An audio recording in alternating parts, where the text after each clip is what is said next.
Some people saw Jesus perform a miracle, and still they refuse to believe.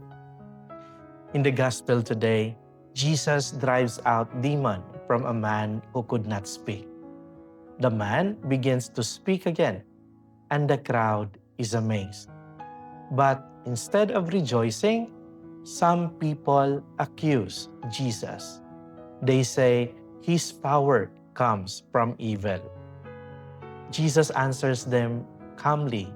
He says, "If it is by the finger of God that I cast out demons, then the kingdom of God has come upon you."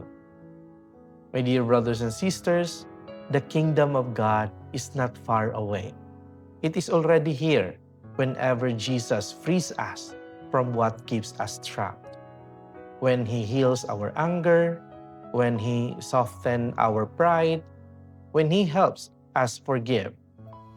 Every time Jesus sets a heart free, the kingdom of God is present. So today, let us open our hearts to Him. Let us allow Jesus to remove whatever keeps us from love, from peace, and from faith. Because where Jesus is welcome, freedom begins. Amen.